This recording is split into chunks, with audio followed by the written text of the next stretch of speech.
صل على الحبيب المصطفى سيدنا ومولانا محمد. السلام عليكم ورحمة الله وبركاته. الحمد لله رب العالمين، والصلاة والسلام على الحبيب المصطفى سيدنا ومولانا محمد الكريم وعلى آله وعترته وأصحابه أجمعين. أشهد أن لا إله إلا الله وحده لا شريك له، وأشهد أن حبيبنا وسيدنا ومولانا محمدا عبد الله ورسوله وصفيه من خلقه وحبيبه، أدى الأمانة وبلغ الرسالة ونصح الأمة وكشف الله به الغمة. اللهم صل وسلم وزد وبارك على الحبيب المصطفى سيدنا ومولانا محمد رسول الله وعلى آله وعترته وأصحابه ومن والاه. Amma ba'd. Alhamdulillah, kita sama-sama mengucapkan kesyukuran kepada Allah Subhanahu Wa Taala. Dengan keizinan daripada Allah, kita dapat bertemu semula pada petang yang berbahagia ini untuk sama-sama kita mengulang kaji kitab Syarhul Jalalil Mahalli ala Waraqati Imamil Haramainil Juwaini, yang kitab ini merupakan di antara kitab yang menjadi pilihan para ulama apabila mereka ingin mengajarkan kepada masyarakat berkenaan dengan huraian yang ringkas bagi matan Al-Waraqat karangan Imam Al-Haramain Al-Juwaini. Alhamdulillah, hari ini kita berada dalam majlis yang ke-21 dan kita sudah sampai di muka surat yang ke-11. Dalam 20 majlis sebelum ini kita telah pun tiba ke muka surat yang ke-11. Hari ini kita akan masuk pada huraian berkenaan dengan matan Imam Al-Haramain yang berbunyi wad-dalilu huwal mursyidu ilal matlub, sehinggalah keseterusnya biiznillah subhanahu wa ta'ala bagi yang memiliki buku ini, iaitu di muka surat yang ke-11 berdasarkan cetakan Syarhul Jalalil Mahalli cetakan Ruwaq Jawi. Biiznillah subhanahu wa ta'ala, sebagaimana biasa, sebelum kita memulakan huraian bagi kenyataan Imam Al-Haramain yang berbunyi wad dalilu huwal mursyidu ilal matlub, sebagaimana biasa kita akan memulakan majlis kita terlebih dahulu dengan hafalan matan Al-Waraqat yang telah kita sama-sama hafaz sebelum ini, dan insya-Allah kita akan mengulang kaji biiznillah matan ini dengan baik biiznillah subhanahu wa taala. Setiap minggu kita akan ulang. Pengalaman saya sebelum ini bersama dengan teman-teman di Mesir, apabila setiap kali kelas kita ulang matan yang telah kita hafal, walaupun matan itu tidaklah diulang-ulang secara kerap dalam setiap hari, hanya sekali seminggu, tetapi dia akan memberi kesan iaitu matan itu akhirnya dapat dihafaz oleh kebanyakan yang hadir. Jadi kita akan mengulang matan Al-Waraqat sehingga pada apa yang telah kita hafal sebelum ini, iaitu sebelum kenyataan wad dalilu huwal mursyidu ilal matlub. Kemudian kita akan sambung dengan hafalan baru biiznillah pada hari ini, insya-Allah. Sebelum itu kita hadiahkan terlebih dahulu Al-Fatihah. Kita hadiahkan bacaan Al-Fatihah, pahala baca Al-Fatihah kepada Imam Al-Haramain Al-Juwaini. Begitu juga kepada Imam Al-Mahalli serta kepada seluruh para ulama Islam yang telah bertanggungjawab mengembangkan ilmu Islam sehingga sampai kepada kita. Begitu juga kepada semua para awliya, orang-orang salih dan kaum muslimin. Dan semestinya tidak akan kita lupakan terutamanya Al-Fatihah ini hadiah kita kepada Sayyidina Rasulullah sallallahu alaihi wasallam, kepada baginda Nabi, kepada Al-Imam Al-Haramain Al-Juwaini, kepada Al-Imam Al-Jalal Al-Mahalli, kepada seluruh para ulama, para awliya, para salihin, dan kepada seluruh umat baginda Rasulullah sallallahu alaihi wasallam kita hadiahkan Al-Fatihah. A'udzubillahi minasyaitonirrajim. Bismillahirrahmanirrahim.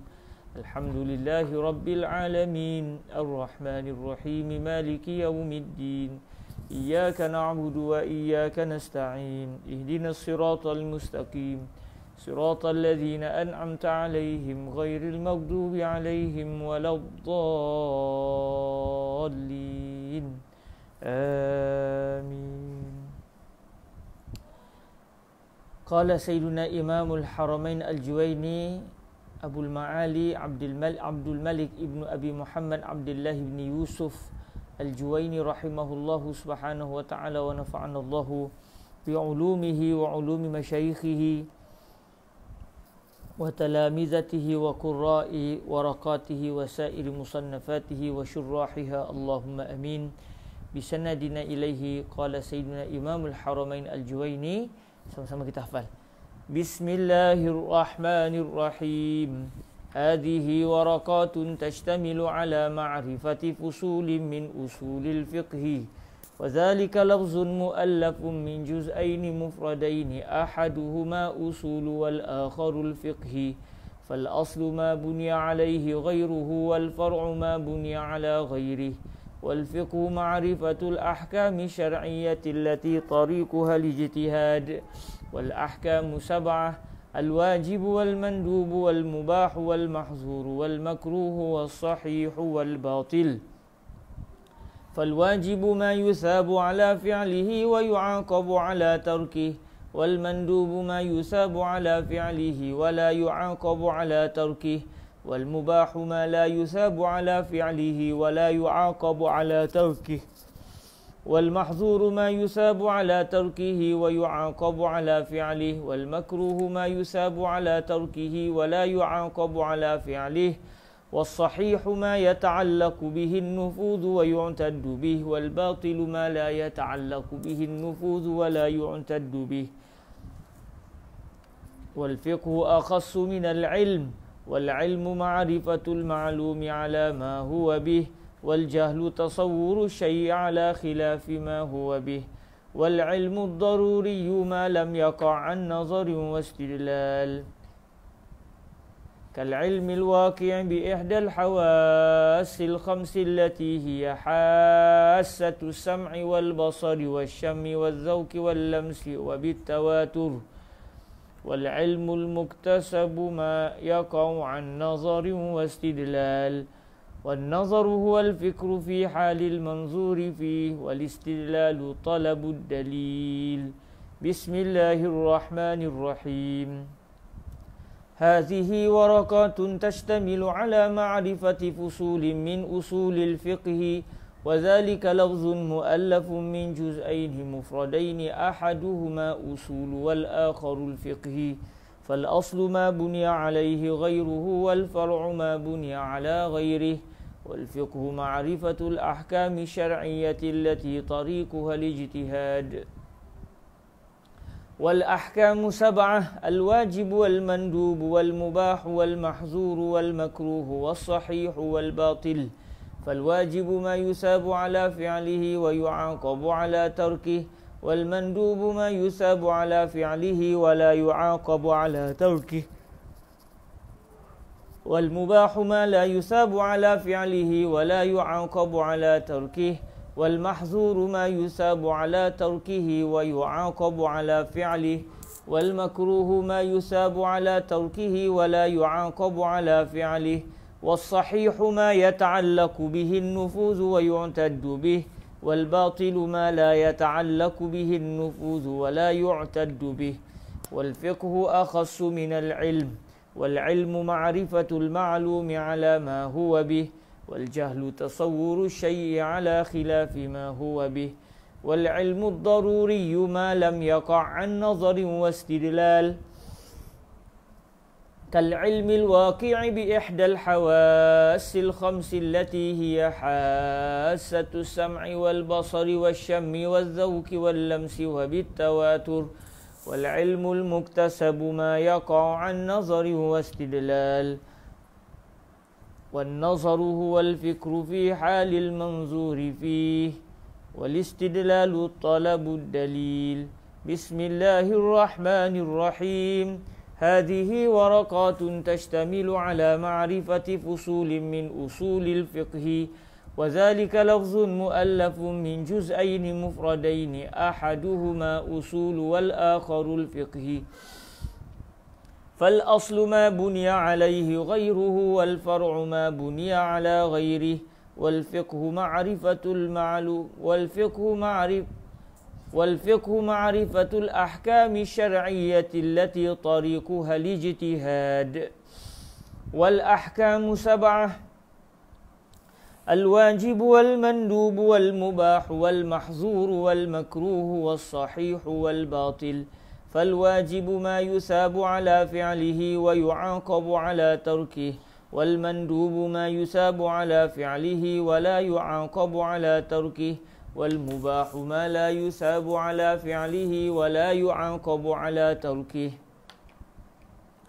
والمحظور ما يثاب على تركه ويعاقب على فعله، والمكروه ما يثاب على تركه ولا يعاقب على فعله، والصحيح ما يتعلق به النفوذ ويعتد به، والباطل ما لا يتعلق به النفوذ ولا يعتد به. والفقه أخص من العلم، والعلم معرفة المعلوم على ما هو به، والجهل تصور الشيء على خلاف ما هو به. والعلم الضروري ما لم يقع عن نظر واستدلال، كالعلم الواقع بإحدى الحواس الخمس التي هي حاسة السمع والبصر والشم والذوق واللمس وبالتواتر. والعلم المكتسب ما يقع عن نظر واستدلال، والنظر هو الفكر في حال المنظور فيه، والاستدلال طلب الدليل، والدليل هو المرشد إلى المطلوب. بسم الله الرحمن الرحيم. هذه ورقات تشتمل على معرفة فصول من أصول الفقه، وذلك لفظ مؤلف من جزئين مفردين، أحدهما أصول والآخر الفقه. فالأصل ما بني عليه غيره، والفرع ما بني على غيره. والفقه معرفة الأحكام الشرعية التي طريقها الاجتهاد. والأحكام 7: الواجب والمندوب والمباح والمحظور والمكروه والصحيح والباطل. فالواجب ما يثاب على فعله ويعاقب على تركه، والمندوب ما يثاب على فعله ولا يعاقب على تركه، والمباح ما لا يثاب على فعله ولا يعاقب على تركه، والمحظور ما يثاب على تركه ويعاقب على فعله، والمكروه ما يثاب على تركه ولا يعاقب على فعله، والصحيح ما يتعلق به النفوذ ويعتد به، والباطل ما لا يتعلق به النفوذ ولا يعتد به. والفقه أخص من العلم، والعلم معرفة المعلوم على ما هو به، والجهل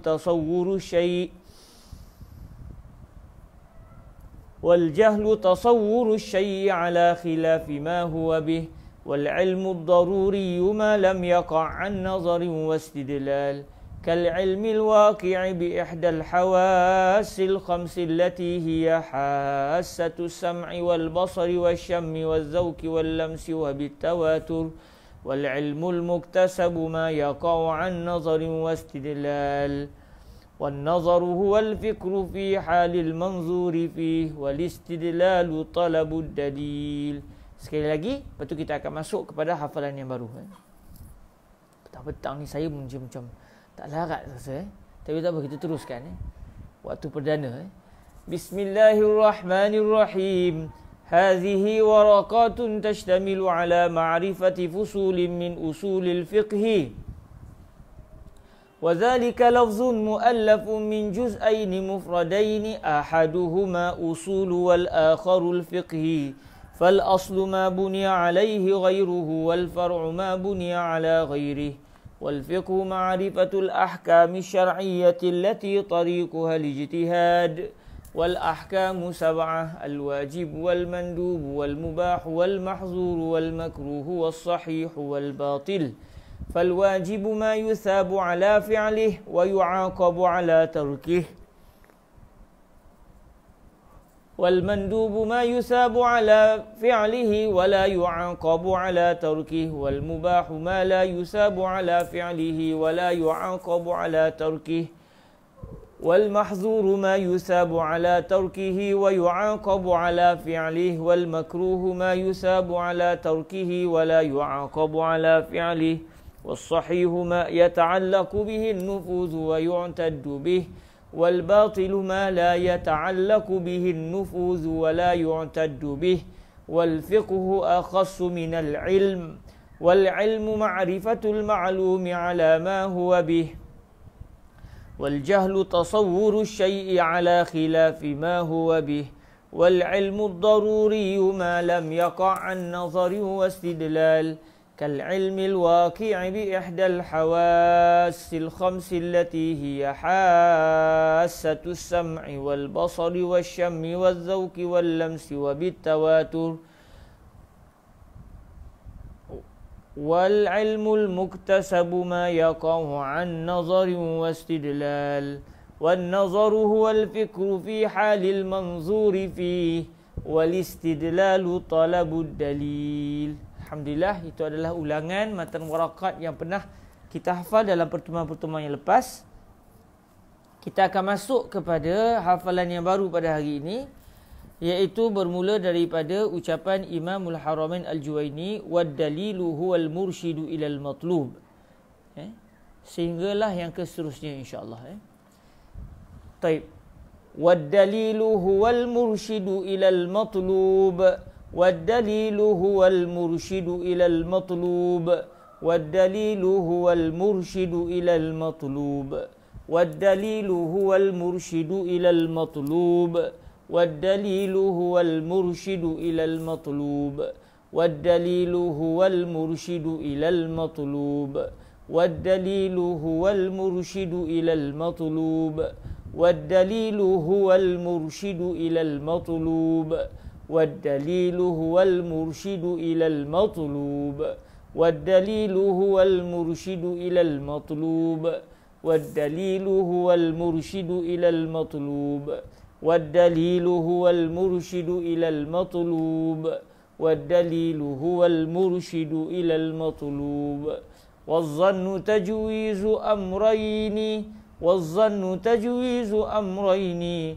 والظن تجويز أمرين والظن تجويز أمرين والظن تجويز أمرين والظن تجويز أمرين والظن تجويز أمرين والظن تجويز أمرين والدليل هو المرشد إلى المطلوب والظن تجويز أمرين والدليل هو المرشد إلى المطلوب والظن تجويز أمرين والدليل هو المرشد إلى المطلوب والظن تجويز أمرين والدليل هو المرشد إلى المطلوب والظن تجويز أمرين أحدهما أظهر من الآخر أحدهما أظهر من الآخر أحدهما أظهر من الآخر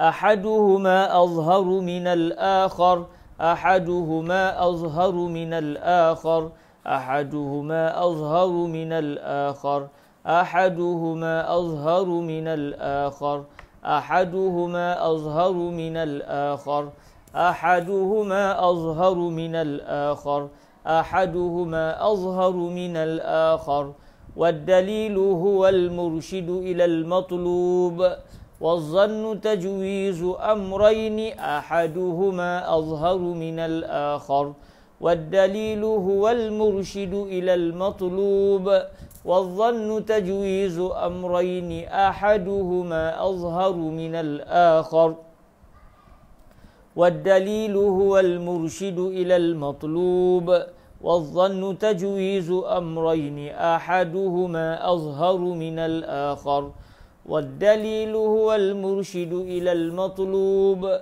والظن تجويز أمرين أحدهما أظهر من الآخر والدليل هو المرشد إلى المطلوب والظن تجويز أمرين أحدهما أظهر من الآخر والدليل هو المرشد إلى المطلوب والظن تجويز أمرين أحدهما أظهر من الآخر والدليل هو المرشد إلى المطلوب والظن تجويز أمرين أحدهما أظهر من الآخر والشك تجويز أمرين والشك تجويز أمرين والشك تجويز أمرين والشك تجويز أمرين والشك تجويز أمرين والشك تجويز أمرين أحدهما أظهر لا مزية لأحدهما على الآخر والشك تجويز أمرين لا مزية لأحدهما على الآخر لا مزية لأحدهما على الآخر لا مزية لأحدهما على الآخر لا مزية لأحدهما على الآخر والدليل هو المرشد إلى المطلوب والظن تجويز أمرين أحدهما أظهر من الآخر والدليل هو المرشد إلى المطلوب والظن تجويز أمرين أحدهما أظهر من الآخر والشك تجويز أمرين لا مزية لأحدهما على الآخر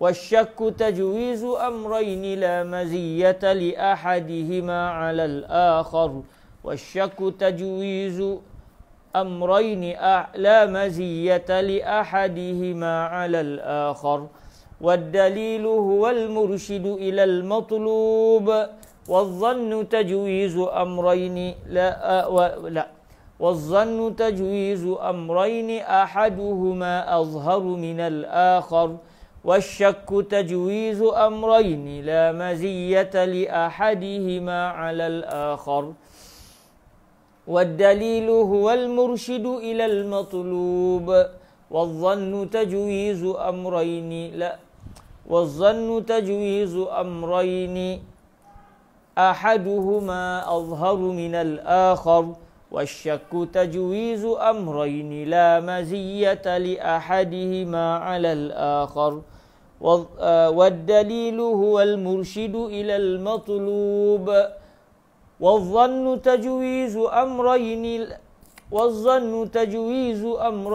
أحدهما أظهر من الآخر والشك تجويز أمرين لا مزية لأحدهما على الآخر والدليل هو المرشد إلى المطلوب والظن تجويز أمرين أحدهما أظهر من الآخر والشك تجويز أمرين لا مزية لأحدهما على الآخر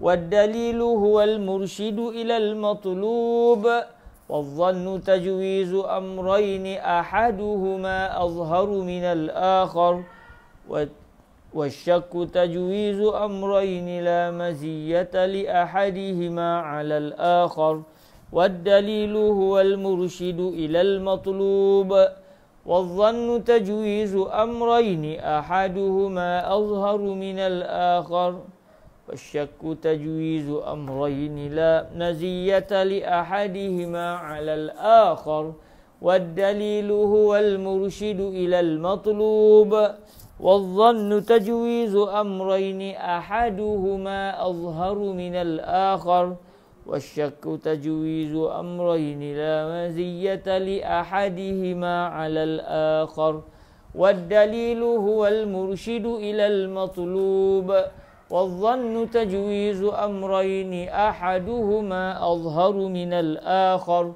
والشك تجويز أمرين لا مزية لأحدهما على الآخر والدليل هو المرشد إلى المطلوب والظن تجويز أمرين أحدهما أظهر من الآخر والشك تجويز أمرين لا مزية لأحدهما على الآخر. Okey, seterusnya nanti kita akan masuk kepada matan yang yang berbunyi wa usulul fiqh turuqu ala sabilil ijmal. Ini kita akan hafal selepas ni insya-Allah. Hari ni kita cuba baca terlebih dahulu berkenaan dengan wad dalilu huwal mursyidu ilal matlub, sehinggalah sampai kepada huraian bagi matan wasyakku tajwizu amrayni la maziyata li ahadihima 'ala al-akhar biiznillah. Pada muka surat yang ke-11 bagi siapa yang memiliki kitab ini, cetakan Ruwaq Jawi ini, iaitu pada muka surat yang ke-11. Bagi yang nak dapatkan boleh terus klik di bahagian kedai buku Ruwaq Jawi itu yang ada beserta dengan iklan kelas kita pada hari ini, dan boleh dapatkan dengan cara dihantar secara pos ke alamat tuan-tuan. Baik, kita akan masuk kepada huraian wad dalilu huwal mursyidu ilal matlub. Bismillahirrahmanirrahim. Qala Sayyidina al-Imam al-Jalal al-Mahalli rahimahullahu subhanahu wa ta'ala wa nafa'anna Allahu bi'ulumihi wa ulumi masyayikhihi wa talamizatihi wa qurra'i syarhihi ala waraqati imamil haramainil juwaini wa sa'iri musannafatihi wa syurrahiha Allahumma amin. Qala rahimahullahu subhanahu wa ta'ala wa huwa yashrah matna al-imam Abil Ma'ali imamil haramainil juwaini wad dalilu huwal mursyidu ilal matlubi li'annahu alamatun alaihi. Okey, setelah mana dalam definisi al-ilmu ad-daruriyu dan juga al-ilmu al-muktasab yang telah kita bincangkan sebelum ini, ada kalimah al-istidlal. Contoh dalam ilmu ad-daruri ma lam yaqa' an nazarin wastidlal, ada kalimah istidlal.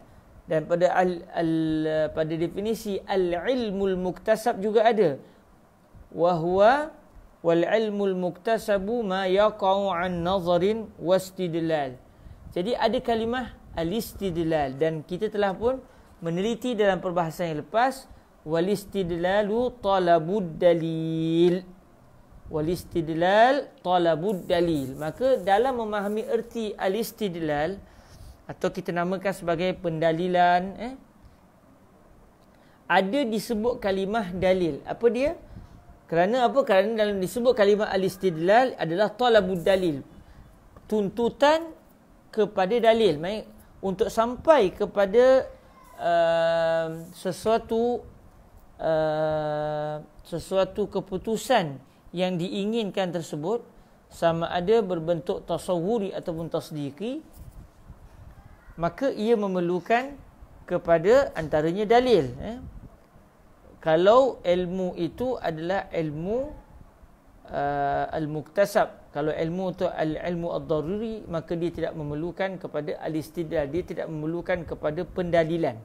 Maka apakah pula ad-dalil? Kerana dalam definisi al-istidlal disebut talabud dalil, tuntutan terhadap dalil. Maksudnya kita mesti kena ada dalil, barulah kita akan sampai kepada keyakinan 100% atau sangkaan yang kuat terhadap sesuatu perkara. Lalu kata Imamul Haramain Al-Juwaini, wad dalilu huwal mursyidu ilal matlub. Ad-dalil adalah al-mursyid, penunjuk arah. Al-mursyid kita boleh kata penunjuk arah kepada al-matlub, sesuatu yang dituntut. Maksudnya kita nak kepada satu perkara, apakah yang menunjukkan kepada kita supaya sampai kepada perkara tersebut? Maka perkara yang menunjukkan kepada kita arah untuk pergi kepada benda yang kita inginkan tersebut, perkara yang menunjuk tersebut dinamakan dalil. Sebagai contoh, tuan-tuan yang dirahmati Allah Subhanahu Wa Taala, kita ambillah contoh, tuan-tuan yang dirahmati Allah nak pergi ke satu lokasi. Nak pergi ke satu lokasi, tuan-tuan tak tahu macam mana nak pergi ke situ. Cuma tuan-tuan memang kena sampai ke tempat tersebut pada jam sekian. Jadi tuan-tuan membuka handphone masing-masing dan buka Google ataupun buka map, Google Map contohnya. Lalu tuan-tuan pun tekan lokasi yang tuan-tuan ingin pergi, tuan-tuan pun klik pada Google Meet contoh, Google Meet pula, Google Map. Bila tuan-tuan buka Google Map dan tekan klik yang tuan-tuan nak pergi, definisi lokasi yang tuan-tuan nak pergi, akhirnya dia telah menunjukkan arah. Okey, jalan depan, masuk kanan, masuk kiri, buat roundabout dan sebagainya. Maka akhirnya tuan-tuan sampai kepada tempat dan lokasi yang tuan-tuan nak pergi. Makanya di manakah dalil? Apakah dia dalil dalam cerita tadi? Dalil dalam cerita tadi adalah Google Map yang tuan-tuan gunakan. Kerana ia merupakan satu perisian yang telah menunjukkan arah kepada tuan-tuan untuk pergi kepada tujuan dan maksud tuan-tuan. Jadi maknanya sebarang perkara yang menyebabkan kita akhirnya sampai kepada tujuan, ia dinamakan dalil dari sudut bahasa. Dari sudut bahasa, semua perkara yang menyebabkan seseorang itu sampai kepada matlamat, maka perkara yang menyampaikan itu dinamakan sebagai dalil. Contoh, bahasa isyarat, katakan tuan-tuan nak supaya orang tahu yang tuan-tuan berada di satu tempat. Akhirnya tuan-tuan buat satu kod rahsia ataupun buat satu isyarat.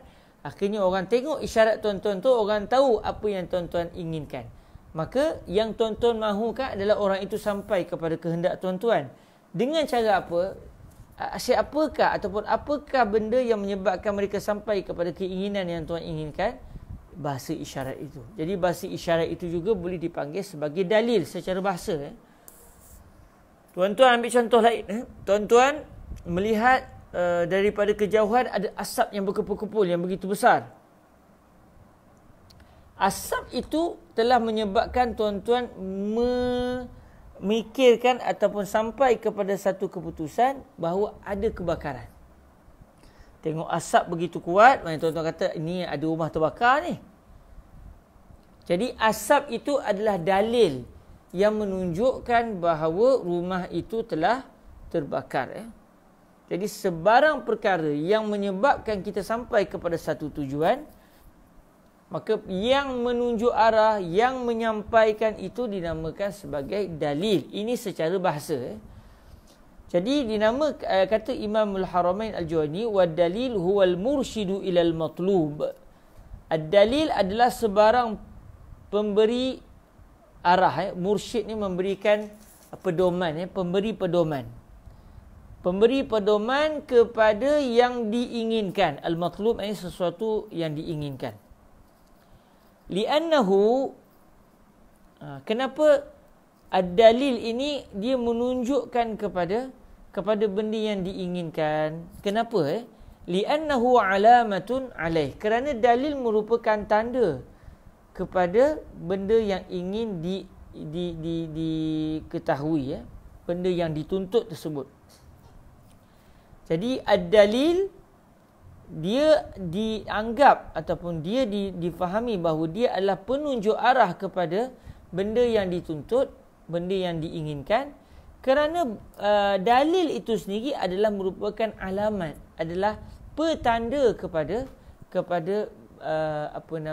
benda yang ingin dituntut tersebut, benda yang ingin dimaklumkan tersebut. Contohnya kalau kita kata isyarat ni, kita ingat lampu isyarat, lampu isyarat. Orang Arab pun panggil isyarah. Lampu isyarat orang Arab panggil isyarah. Baik, bila tuan-tuan tengah bawa kenderaan, tiba-tiba daripada depan nampak lampu merah. Apa maksud dia? Maksud yang nak ditunjukkan oleh lampu merah tu apa dia? Kena berhenti. Maknanya orang yang membuat sistem jalan raya itu ingin tuan-tuan berhenti. Itu al-matlubnya. Itu benda yang diinginkan.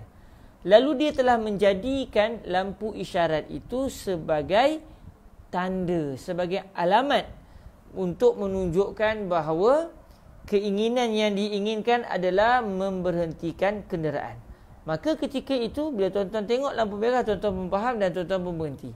Maksud dia apa? Lampu merah itu adalah isyarat kepada sila berhenti.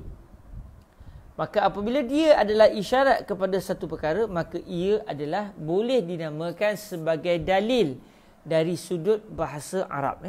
Jadi bolehlah lampu isyarat, asap, itu kita katakan sebagai dalil, sebagai petunjuk. Baik, ini adalah definisi ad-dalil dari sudut bahasa. Ini adalah definisi ad-dalil dari sudut bahasa. Baik, dari sudut bahasa Arab, ad-dalil adalah al-mursyidu ilal matlub. Tetapi apa pula maksud ad-dalil yang diinginkan daripada al-istidlal? Sebab disebut wal-istidlal talabud dalil. Al-istidlal adalah tuntutan kepada dalil. Itu maksudnya al-istidlal. Sebarang tuntutan supaya didatangkan dalil, itu namanya al-istidlal. Tuntutan supaya didatangkan, dipersembahkan dalil untuk menunjukkan kepada sesuatu perkara. Jadi apa pula maksud ad-dalil di dalam definisi al-istidlal? Adakah ad-dalil yang diinginkan dalam petikan yang berbunyi talabud dalil itu adalah yang disebut oleh Imam Al-Haramain, iaitu al-mursyidu ilal matlub? Maka ad-dalil ada dua definisi. Pertama, definisi bahasa, iaitu definisi ad-dalil yang telah didatangkan oleh Imam Al-Haramain Al-Juwaini. Ada satu lagi definisi, definisi bagi ad-dalil. Saya nak tulis supaya tuan-tuan dapat mencatatnya. Okey, saya nak tulis bahagian komen supaya tuan-tuan dapat mencatatnya.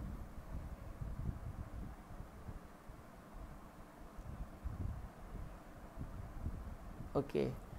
Ad-dalil secara istilah, dalam kenyataan para ulama, ad-dalil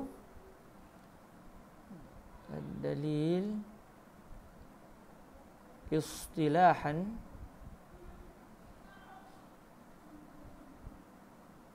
ma yumkin.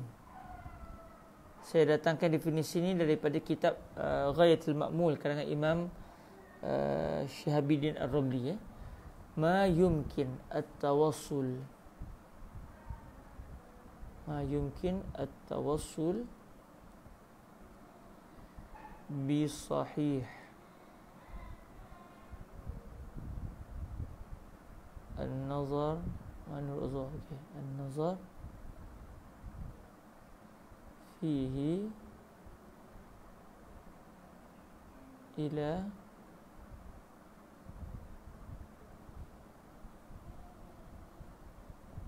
al-ilmi bimatlub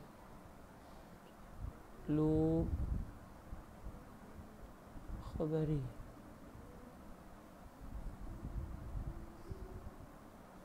atau zanni. Ad-dalil istilahan ma yumkinu tawassulu bi sahihin nazari fihi ila al-ilmi bi matlubin khabariyin aw zannihi. Okey, saya buat di bahagian nota kaki untuk tuan-tuan yang dirahmati Allah Subhanahu Wa Taala dapat mencatatnya. Okey, ini adalah definisi bagi ad-dalil secara istilah. Ma yumkinu tawassulu bi sahihin nazari fihi ila al-ilmi bimatlubin khabariyin aw zannihi. Ini adalah definisi al-ilmu yang telah didatangkan oleh Syihabuddin Ar-Ramli dalam kitab beliau Ghayatul Ma'mul. Sebahagian para ulama ringkaskan lagi, kata mereka ma yumkinu tawassulu bi sahihin nazari fihi ila matlubin khabariyin. Agak ringkaslah. Tapi saya datangkan di sini dalam bahagian komen ini, saya datangkan definisi ad-dalil di sisi Imam Syihabuddin Ar-Ramli. Okey, apa dia dalil? Ma, dalil secara istilah ilmu, maksudnya bukan secara definisi bahasa, tetapi ini adalah definisi dalil dari sudut ilmu yang diguna pakai oleh para ulama dalam tulisan-tulisan mereka. Ma yumkinu tawassulu bi sahihin nazari fihi ilal ilmi bimatlubin khabariyin aw zannihi. Ma ni maksud dia apa sahaja? Apa sahaja yang boleh berlaku at-tawassul. Boleh berlaku sampai dengan susah payah. At-tawassul ni dia atas dasar atau wazan tafa'ul, tafa'ala yatafa'alu. Tawassala yatawassalu. Jadi kalimah ataupun sesuatu petikan atas dasar wazan tafa'ala ini, dia biasanya akan menunjukkan ada unsur kesukaran. Berbeza kalau contoh sebenarnya tawassul dengan al-wusul ada beza. Walaupun kedua-duanya bermaksud sampai. Sesuatu yang sampai. Al-wusul maknanya sampai, ketibaan. Tawassul pun tiba juga, tetapi at-tawassul maksud dia tiba dengan penuh kesukaran. Okey. Ad-dalil adalah ma yumkinu tawassulu bi sahihin nazari fihi ila al-ilmi bi matlubin khabariyin aw zannihi. Ma yumkin, apa sahaja yang yumkin, maknanya boleh berlaku. Dalam ilmu akidah kita ada mungkin, mustahil dan juga wajib. Benda yang mungkin ni maknanya dia berlaku pun okey, tak berlaku pun okey. Maknanya benda yang secara logiknya dia boleh berlaku, dia boleh tak berlaku. Berbeza dengan wajib, benda yang mesti berlaku. Berbeza dengan mustahil, benda yang tidak boleh secara akal untuk berlaku. Jadi kalau wajib al-wujud, kewujudan yang mesti berlaku. Kalau mustahilul wujud, sesuatu benda yang mustahil berlaku. Tetapi kalau jaiz al-wujud, sesuatu benda yang kewujudannya itu kalau nak wujud pun tidak bercanggah dengan akal, kalau tak wujud pun tidak bercanggah dengan akal. Okey. Jadi ad-dalil adalah sesuatu benda yang at-tawassul mungkin. At-tawassul mungkin. Ma yumkinu tawassulu. Yumkin fi'il mudhari', manakala fa'ilnya adalah at-tawassul. At-tawassul, bila kata-kata tawassul maknanya susah, sampai dengan susah payah. Sampai ke mana? Dia akan disebut di hujung nanti, ilal ilmi bimatlubin khabariyin aw zannihi. Sampai kepada pengetahuan. Al-ilmi di sini maksud dia keyakinan. Keyakinan 100% dan bertepatan dengan realiti. Keyakinan yang bertepatan dengan realiti, keyakinan terhadap matlub khabari. Matlub khabari. Matlub khabari ini iaitu sesuatu kenyataan yang berunsur jumlah yang ada mubtada' dan juga khabar.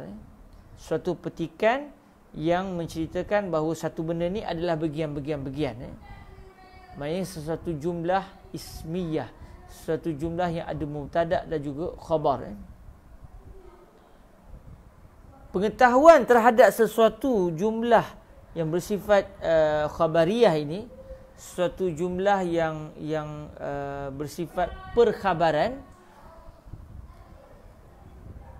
apabila ada satu benda yang disebabkan benda itu seseorang boleh sampai dengan susah payah untuk meyakini kewujudan ataupun kebenaran sesuatu perkhabaran bagi matlub khabari, atau dia tak sampai yakin, tetapi dia hanya dengan sebab suatu perkara itu dia akhirnya sampai walaupun dengan susah payah, tapi dia sampai kepada kebarangkalian yang kuat terhadap sesuatu perkhabaran.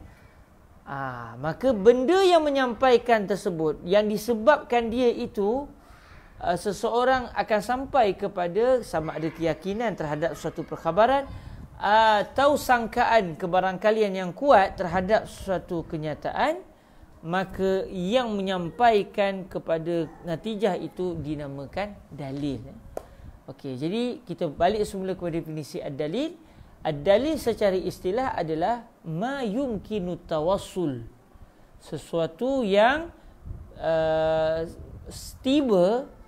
tiba ke mana? Tiba kepada pengetahuan secara yakin terhadap sesuatu perkhabaran, atau tiba kepada kebarangkalian yang kuat terhadap sesuatu perkhabaran. Ketibaan seseorang kepada perkara itu, sama ada keyakinan ataupun zon tadi, adalah boleh berlaku, mungkin satu benda yang boleh berlaku walaupun tidak mesti berlaku tetapi boleh berlaku. maka benda yang menyebabkan seseorang itu sampai kepada keyakinan atau zon tersebut, benda yang menyampaikan itu dinamakan dalil. Ma yumkinu tawassulu. Tetapi syarat dia apa? Bi sahihin nazari fihi, ay bi sahihin nazar fi hadha syai' al-muwassil ila al-ilmi atau az-zanni bi matlubin khabari. Syarat untuk sampai kepada al-ilmu terhadap suatu kenyataan atau zan terhadap sesuatu kenyataan bersifat perkhabaran tersebut, sampainya adalah dengan syarat maknanya kita ataupun seseorang itu hanya akan sampai kepada natijah tersebut, iaitu az-zan ataupun al-ilmu terhadap kenyataan tersebut, dia hanya akan sampai sekiranya dengan syarat an-nazar as-sahih. Maknanya pemikiran an-nazar yang telah kita bincangkan sebelum ni, wan-nazaru huwal fikru fi halil manzuri fih. Dan kita pun dah sebut apa makna al-fikru, iaitu harakatun nafsi fil ma'kulat bi khilafi harakatin nafsi fil mahsusat fa innaha tusamma takhayyula, sebagaimana telah kita bincangkan sebelum ini. Jadi bi sahihin nazar maksudnya bin nazar as-sahih. Bi sahihin nazari di sini maksudnya bin nazar as-sahih. Dengan syarat berlakunya satu pemikiran yang betul, bukan pemikiran yang tak betul, pemikiran yang betul terhadap benda yang boleh menyebabkan seseorang sampai kepada natijah tersebut. Jadi ini definisi bagi ad-dalil. Okey, apa contoh? Jadi maknanya dalil ni bukan hanya Al-Quran, hadis, ijma', qiyas. Dalil bila disebut oleh para ulama, apatah lagi kalau yang menyebutnya ini ulama dalam bidang akidah, maka apa sahaja yang menyebabkan seseorang itu akan pergi kepada satu keputusan, sekiranya dia memikirkan perkara tersebut secara logik, secara begitu benar, dia akan sampai kepada natijah tersebut, maka benda yang disebabkan dia seseorang sampai kepada natijah, ia dinamakan sebagai ad-dalil. Contoh tuan-tuan yang dirahmati Allah SWT, kalau orang tanya kepada kita, apa bukti bahawa Nabi Muhammad utusan Allah? Apa bukti? Kami percaya Allah Ta'ala mengutuskan para Nabi dan para Rasul. Tetapi apa bukti bahawa Nabi Muhammad benar-benar utusan Allah? Lalu saya jawab, bukti bahawa Nabi Muhammad adalah utusan Allah adalah mukjizat yang berlaku kepada baginda Rasul sallallahu alaihi wasallam. Contohnya Nabi pernah membelah bulan. Contohnya Nabi sallallahu alaihi wasallam pernah menceritakan sesuatu perkhabaran dan akhirnya perkhabaran itu berlaku pada hari ini. Jadi apa bukti? Apa dalil? Maksud bukti di sini maknanya maksud bukti di sini adalah dalil. Apa dalil? Apa maksud dalil? Iaitu sesuatu benda yang kalau kita perhatikan perkara tersebut akan terhasil kesampaian kita kepada sesuatu natijah. Jadi contohnya dalam persoalan yang ditimbulkan tadi, apa bukti Nabi Muhammad utusan Allah? Saya sebut bukti Nabi Muhammad utusan Allah adalah mukjizat yang berlaku kepada baginda Nabi dalam keadaan kita semua sedia maklum Nabi tak pernah belajar sihir. Tiba-tiba sahaja sesuatu perkara yang mencarikan adat itu berlaku kepada baginda Nabi. Lalu kita pun memerhatikan, kita pun mula melakukan satu proses namanya an-nazar, iaitu al-fikru. Kita memahami, kita cuba memikirkan dengan logik, dengan betul. Kita fikir, okey, adakah seseorang itu boleh membelah bulan secara adat? Tidak. Ia tidak boleh dilakukan oleh manusia secara adatnya. Tiba-tiba Rasulullah boleh membelah bulan. Bila Nabi boleh membelah bulan, kita mula memikir, okey, apa maksud bila Nabi boleh membelah bulan? Maksudnya Nabi adalah merupakan orang yang memiliki satu kekuatan yang luar biasa. Adakah kekuatan luar biasa itu hasil daripada Nabi belajar? Oh, Nabi tak pernah belajar. Ia adalah satu kurniaan. Maksud dia apa? Maksudnya, kalaulah perkara sedemikian boleh berlaku, Maksudnya baginda betul-betul dibantu oleh Allah Subhanahu Wa Taala. Jadi apabila baginda mendakwa bahawa baginda adalah utusan Allah dan perkara tersebut berlaku dengan bukti Nabi boleh melakukan apa sahaja dengan izin Allah, maknanya perkara yang bercanggah dengan adat itu membuktikan bahawa memang Nabi utusan Allah. Sebab kalau Nabi kata dia adalah utusan Allah, tiba-tiba musyrikin kata okey buat begini, tiba-tiba Nabi tak mampu buat, maka itu semata dakwaan, tidak ada bukti. Kalau betul Nabi adalah utusan daripada Tuhan, sepatutnya apa yang Nabi minta daripada Tuhan, kalau Tuhan izinkan mesti berlaku. Sebab Tuhan Maha berkuasa. Apabila musyrikin Mekah meminta daripada baginda Rasul sallallahu alaihi wasallam untuk baginda Nabi membelah bulan, dan akhirnya Nabi telah membelah bulan dan disaksikan oleh musyrikin ketika itu bahawa bulan terbelah dua, maknanya dalam keadaan secara adat ini tidak boleh dilakukan oleh manusia biasa. Allah sebagai Tuhan pasti akan boleh buat. Dan Allah telah mengizinkan Nabi untuk melakukannya. Maknanya memang Nabi adalah wakil kepada Allah. Maksud dia utusan kepada Allah. Maka kita memikirkan perkara tersebut dengan begitu halus. Kita memikirkan isu pembelahan bulan tadi dengan begitu teliti.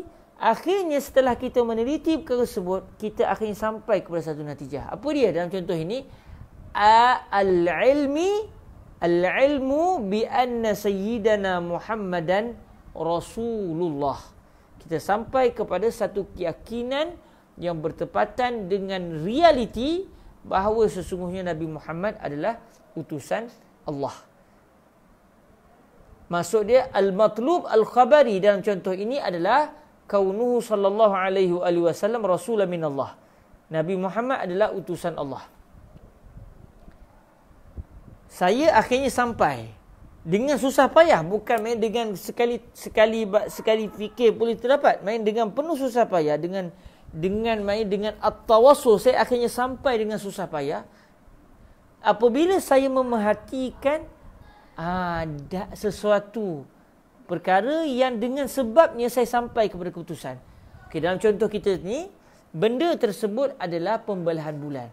Maknanya kita boleh sebut pembelahan bulan adalah dalil yang disebabkan seseorang memerhatikan pembelahan bulan dengan begitu teliti, difikirkan perkara itu dengan begitu teliti, akhirnya dia sampai kepada keyakinan. Ini contoh kepada keyakinan. Keyakinan terhadap sesuatu matlub khabari, satu perkhabaran, yang mana dalam contoh ini perkhabaran yang kita inginkan adalah Nabi Muhammad utusan Allah.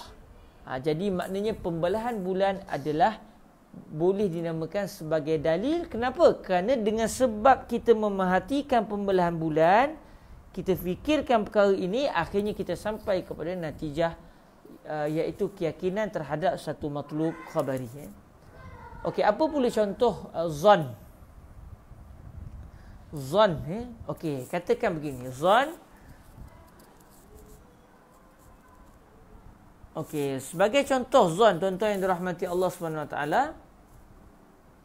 tuan-tuan katakan tuan-tuan di satu kawasan, itu macam di tempat saya ni, di Kuala Kangsar ni, di taman Seroja, Kuala Kangsar, Perak Darul Rizwan. Sebelum sembahyang subuh, pihak surau akan mengalunkan bacaan Al-Quranul Karim. Bacaan Al-Quran Karim itu akan dimainkan, akan dipasang, rakaman itu akan dipasang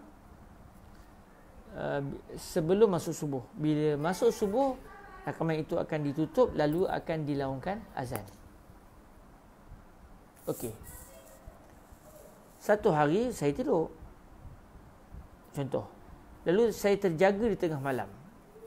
Saya tengok langit masih gelap. Main belum subuh lagi. Cuma saya tak ada jam. Saya pun cuba dengar. Dengar tak orang baca Quran? Tak dengar.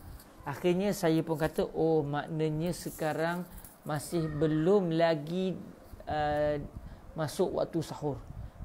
Mungkin ada sejam atau 2 jam atau 3 jam lagi baru masuk subuh. Okey, saya dapat perkara tu daripada mana?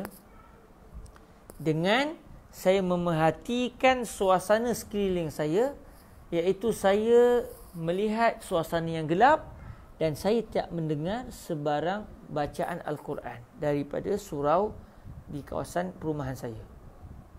Bila saya tengok, ni dah gelap. Lainlah kalau saya tengok dah cerah, masuk dah subuh. Ini gelap lagi ni, malam ni. Lepas saya dengar, tak dengar pula orang baca Quran. Oh, maknanya, nampak? Dengan saya memerhatikan kegelapan malam, dengan saya mendapati bahawa tidak ada sebarang bacaan Al-Quran yang dipasang di mikrofon surau rumah saya memerhatikan dua perkara ini, akhirnya saya sampai kepada satu keputusan. Apa dia? Dalam contoh ini, saya berprasangka kuat, saya meletakkan ada satu barangkali yang kuat, kebarangkalian yang kuat, bahawa waktu malam masih panjang dan nak masuk subuh tu lagi masih panjang, belum dekat dengan waktu subuh. Saya yakin ke tuan-tuan? Yakin ke 100% subuh masih jauh? Tak yakin.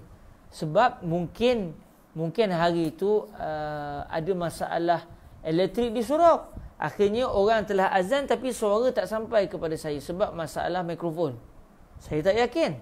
Tetapi dengan saya melihat langit yang masih gelap dan saya tak dengar sebarang bacaan Al-Quran daripada arah surau, maka saya berprasangka kuat. Saya ada satu kebarangkalian kuat yang hinggap dalam jiwa saya bahawa belum masuk lagi waktu sahur. Maksudnya waktu yang nak hampir subuh tu masih belum berlaku. Saya sampai kepada al-zan bi anna waqtal fajra laysa biqarib, innama huwa ba'id. Waktu subuh belum dekat, sebaliknya masih jauh. Saya dapat tu dengan cara apa? Dengan saya memikirkan. Memikirkan apa? Saya memikirkan dengan suasana langit yang masih gelap dan dengan ketiadaan bacaan Al-Quran. Jadi dalam contoh ini, yang menyebabkan akhirnya saya sampai kepada natijah, kepada matlub khabari, yang dalam contoh ini apa dia? Iaitu subuh masih jauh. Yang menyebabkan saya boleh sampai kepada kebarangkalian tersebut apa dia? Ketidakdengaran sebarang suara bacaan Al-Quran dan kegelapan langit. Jadi kegelapan langit serta ketidakdengaran bacaan Al-Quran adalah dalil yang membawa saya kepada kebarangkalian yang kuat bahawa subuh masih jauh lagi untuk tiba. Tapi katakan satu pagi saya tersedar. Saya tengok langit masih gelap, waktu masih malam. Dan saya telah mendengar bacaan Al-Quran daripada arah surau. Itu maksud dia apa? Terus saya kata, lagi 10 minit gamaknya. Mungkin lagi 20 minit nak masuk subuh. Sebab apa? Apa bukti bahawa subuh sudah hampir tiba? Iaitu saya mendengar bacaan Al-Quran daripada arah surau. Saya yakin ke subuh subuh sudah dekat? Tak yakin. Kebetulan saya tak tengok jam. Saya tak yakin. Kerana mungkin kod tiba-tiba ada orang test mikrofon pukul 12 malam ke, 1 malam ke, kod dia nak pasang terpasang ke, masa dia terpasang tu saya dengar, benda tu kemungkinan tu ada, tak pasti. Tetapi yang akan terus menyapa diri saya bila saya dengar bacaan Al-Quran daripada surau, sewaktu saya tersedar daripada tidur, subuh sudah hampir tiba. Saya tak yakin, tetapi berat kemungkinannya subuh sudah hampir tiba. Kenapa? Kerana saya telah memerhatikan pada bacaan Al-Quran yang saya dengar. Maka bacaan Al-Quran itu disebabkan saya perhatikan, saya fikirkan bacaan Al-Quran tersebut, saya akhirnya tiba dengan susah payah, kena fikir, tak datang secara serta-merta. Saya telah tiba akhirnya kepada satu keputusan, satu matlub khabari, iaitu subuh hampir tiba. Jadi apakah namanya dalil? Sebarang benda yang dengan kita memikirkan padanya dengan pemikiran yang betul, kita akhirnya akan sampai kepada matlub khabari. Maka benda yang difikirkan yang membawa kepada keputusan yang dinamakan sebagai matlub khabari, sama ada yakin ataupun zan, maka benda yang difikirkan tersebut adalah dinamakan ad-dalil. Jadi ad-dalil huwa ma ayyu syai'in yumkinu tawassulu bis sahihin nazari fihi ay fi hadha syai' ila al-ilmi bi matlubin khabariyin aw dhannihi. Jadi kalau kita nak cuba main sikit dari segi bahasa Arab, kita kata ma maksud dia apa sahaja. Yumkinu tawassul. At-tawassul ini maksud dia sampai dengan penuh susah payah. Bi sahihin nazari fihi. Ba di sini ba al-isti'anah ataupun ba sababiyah. Sampai dengan sebab apa? Dengan sebab bi sahihin nazar. Sahih nazar di sini maksud dia apa? An-nazar as-sahih. Cuma didatangkan sifat dijadikan sebagai mudhaf, manakala mausuf dijadikan sebagai mudhaf ilaih, ditukar sikit. Kita boleh je sebut bin nazaris sahih, boleh je, tetapi ini mainan bahasa. Bi sahihin nazari, dijadikan sifat sebagai mudhaf, dijadikan mausuf sebagai mudhafin ilaih. Sedangkan kalau asalnya kita kata bin nazar as-sahih. Jadi an-nazar adalah mausuf, manakala as-sahih adalah sifat bagi an-nazar. Fihi itu dhamir pada fihi itu kembali kepada ma yumkin, balik kepada kalimah ma dalam awal-awal definisi bagi ad-dalil. Kemudian ba pada bi sahihin nazar, ia berkait dengan kalimah apa? Orang kata dia bertakluk dengan kalimah apa? Dia berkait dengan kalimah apa? Bi sahihin nazar itu dia berkait bukan dengan yumkin, tapi dia berkait dengan at-tawassul.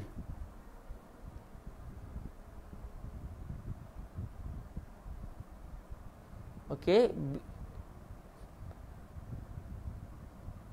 Ataupun mungkin bi sahih itu dia berkait dengan kalimah yumkin juga boleh, mungkin sampai, ataupun mungkin kita kata berkait dengan sampai at-tawassul, ataupun yumkin tu sendiri. Mungkin kita boleh kata bi sahihin nazar tu dia bertakluk dengan kalimah at-tawassul, baik sampai itu disebabkan, ataupun kemungkinan sampai itu disebabkan.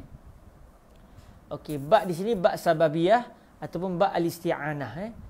Sampai itu dengan menggunakan an-nazar ataupun disebabkan an-nazar. Ilal ilmi, ila ni memang dia berkait kepada at-tawassul. Dia muta'alliq dengan at-tawassul. Maknanya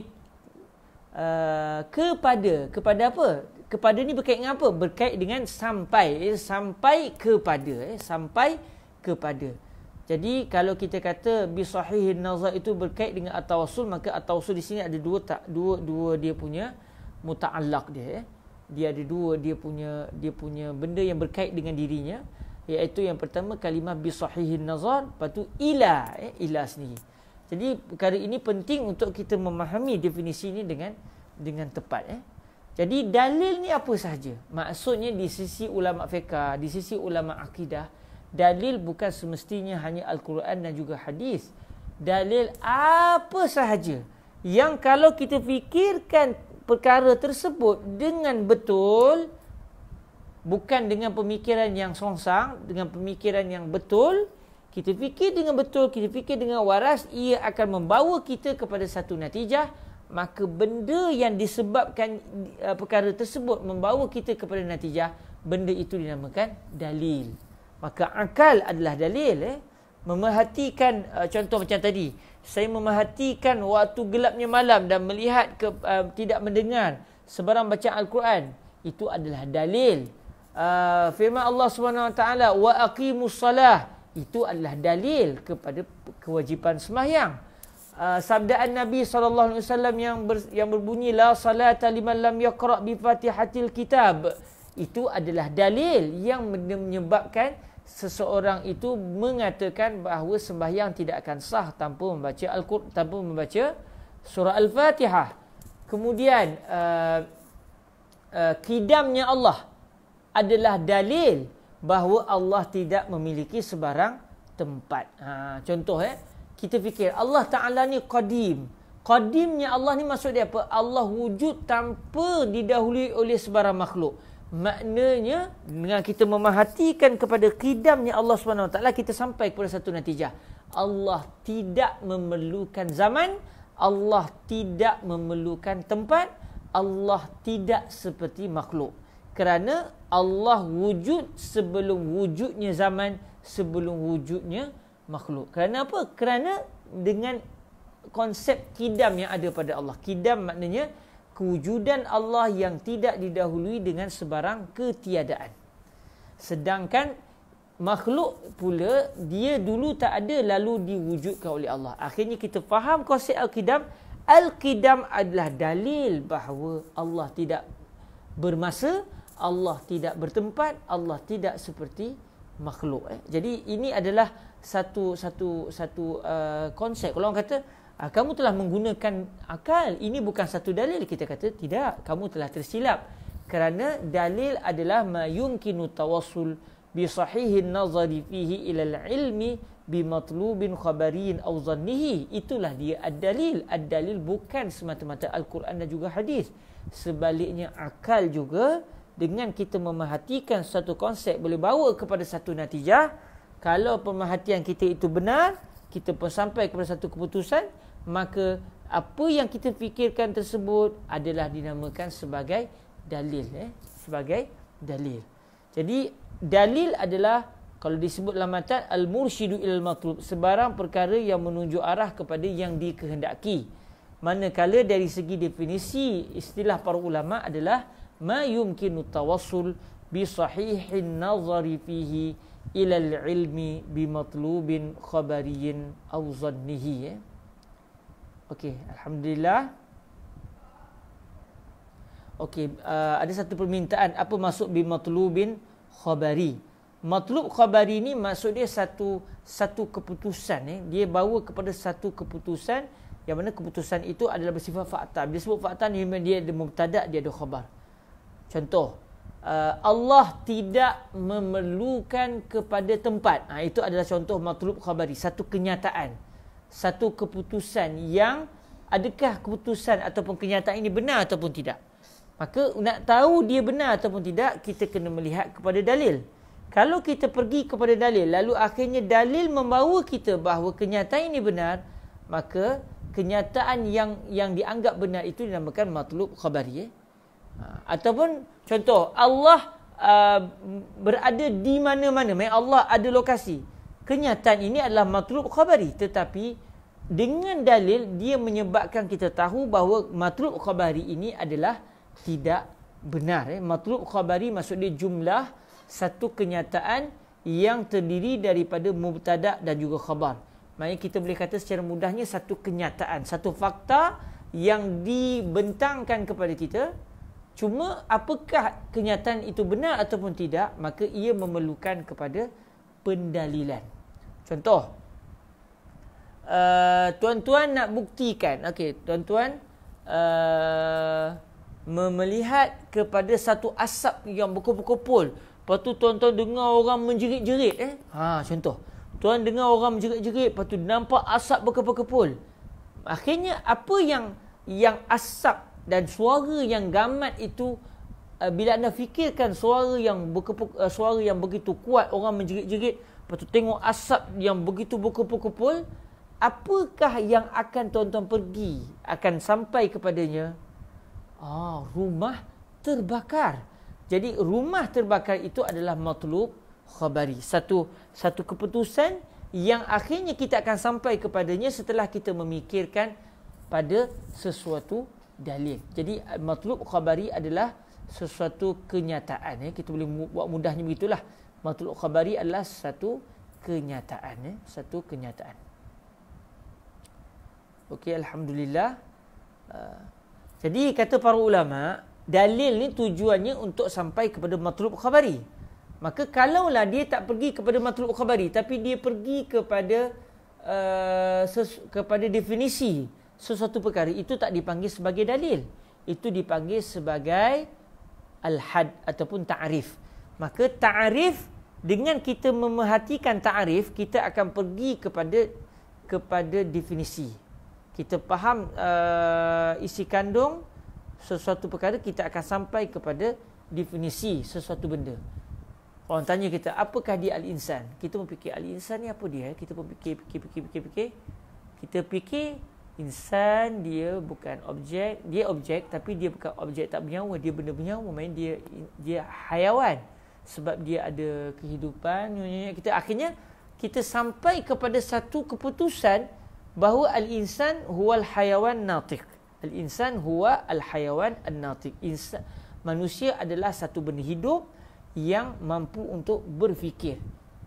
Itu al-insan huwal hayawan an-natiq, itu adalah definisi. Maka yang menyebabkan kita sampai kepada al-insan wal hayawan an-natiq itu dinamakan sebagai al-had ataupun at-ta'rif. Tetapi kalau al-matlub al-khabari ini adalah merupakan satu kenyataan untuk kita fikirkan adakah ia benar, kenyataan ini benar ataupun tidak benar. Maka yang membawa kita bahawa kenyataan ini benar ataupun tidak adalah dalil, adalah dalil. Okey. Alhamdulillah saya kira nampak gayanya dengan pukul 4.11 ni. Ingatkan sempat kita masuk kepada az-zann dan juga asyak. Namun tidak sempat.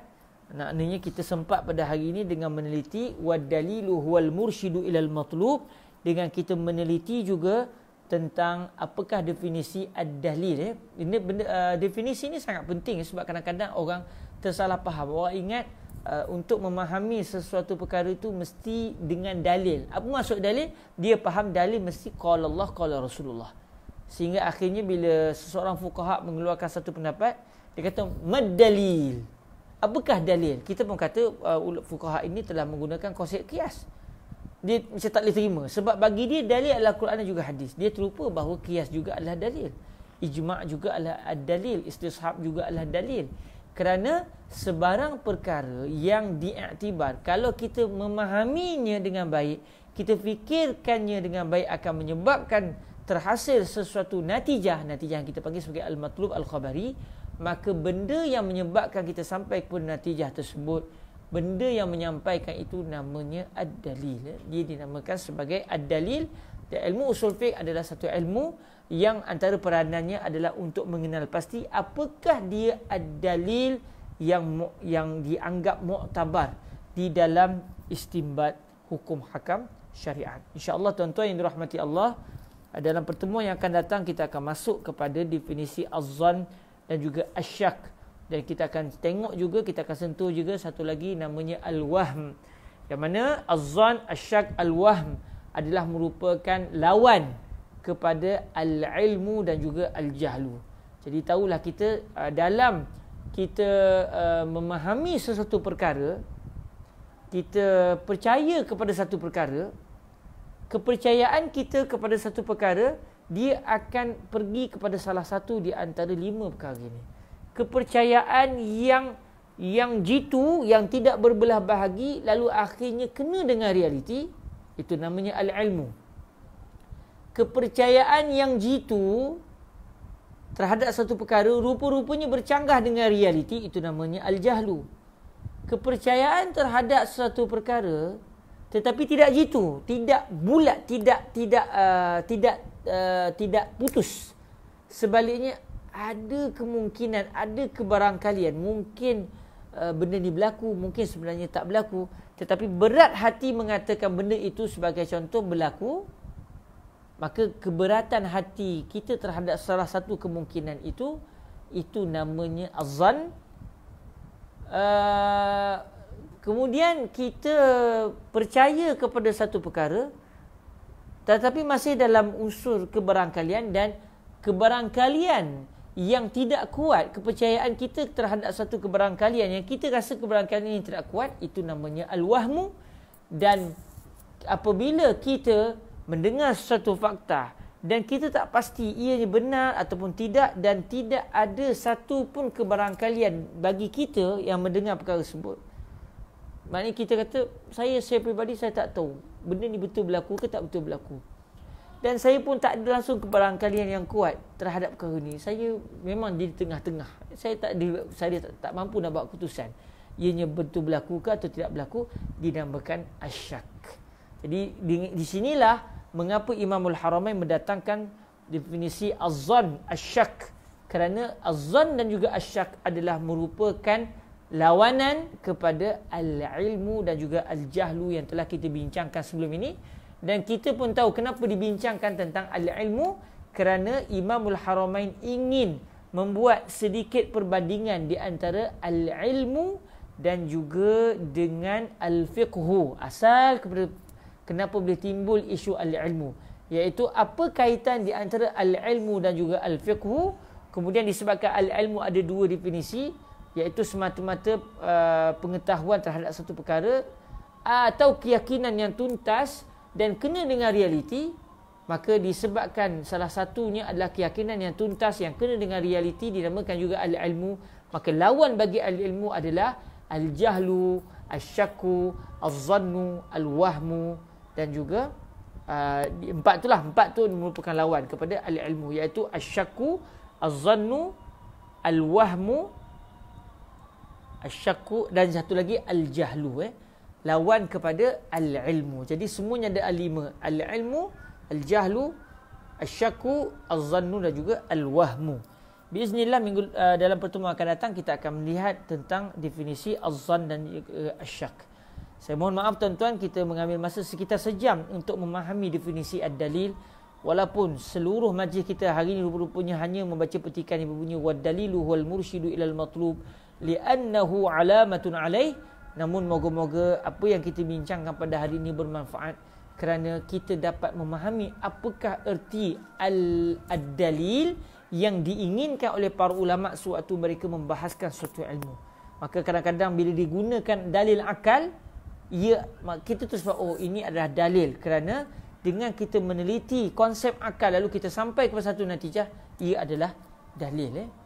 Dia adalah sesuatu dalil walaupun tidak disokong oleh Al-Quran dan juga hadis. Maksudnya tidak ada Al-Quran dan juga hadis yang menyatakan perkara tersebut, tetapi apabila perkara itu diamati dengan akal yang waras membawa kepada satu natijah, maka ia adalah ad-dalil. Dia adalah ad-dalil. Kerana ad-dalil huwa ma yumkinu tawassul bi sahihin nazari fihi ila al-ilmi bi matlubin khabariyin aw zannihi. Terima kasih kepada semua yang telah bersama-sama dalam majlis pada hari ini. Moga-moga Allah SWT memberkati apa yang telah kita lakukan, dan insya-Allah dalam pertemuan yang akan datang kita akan masuk kepada definisi az-zann dan juga asyak. Dan rasanya az-zann asyak tidak sesukar dalam memahami erti ad-dalil pada hari ini. Insya-Allah kita mungkin boleh sampai kepada definisi usul fiqh dalam minggu hadapan biiznillah subhanahu wa taala. Terima kasih, itu saja daripada saya. Mohon kemaafan di atas segala kekurangan.